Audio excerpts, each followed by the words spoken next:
I'll admit, I was actively worried that cramming the rest of Agatha's Coven into one episode was going to leave me scrambling for a subject once the first two episodes of her show had dropped. But, lo and behold, aside from being genuinely decent episodes in their own right, they also provided me with inspiration.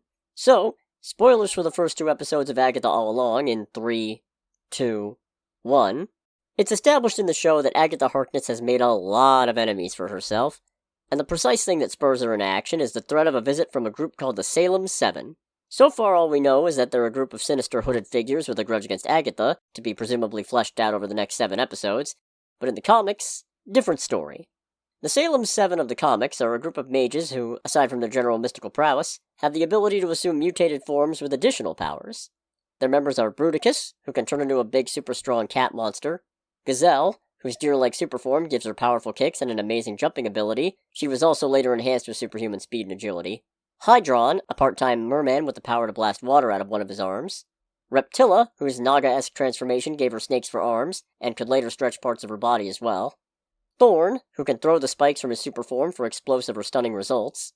Vacuum, one of the group's most powerful members, able to manipulate air as well as absorb and manipulate magic and energy around him. And Vertigo, whose special power is to make people nauseous. Huh. Okay, so as scary evil mages go, these guys are pretty weak sauce. Which is probably why, in their debut, they were just muscle for evil sorcerer Nicholas Scratch, only to be beaten back by the Fantastic Four.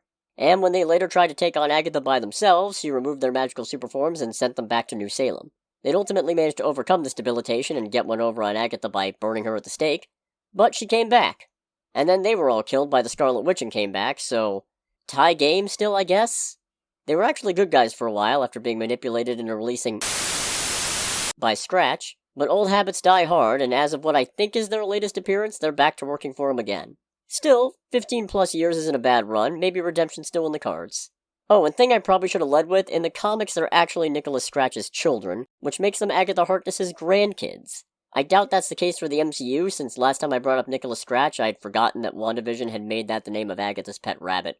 Still, it doesn't completely rule out that the rabbit might have been named after an already existing Scratch, or that he was turned into a rabbit at some point. At least I hope those are the only two options. But with a familiar connection unlikely, I guess how they use the 7 depends on where they want Agatha's character arc to end up, with either reconciliation or vanquishment being the most likely outcomes. Either way, I'm looking forward to seeing how the show uses these characters as Agatha's Coven walks the road, as well as where the rest of the show goes from here. If you haven't seen the first 2 episodes yet, I'm so sorry that you're still here, but also, check it out. Definitely worth it as far as I'm concerned.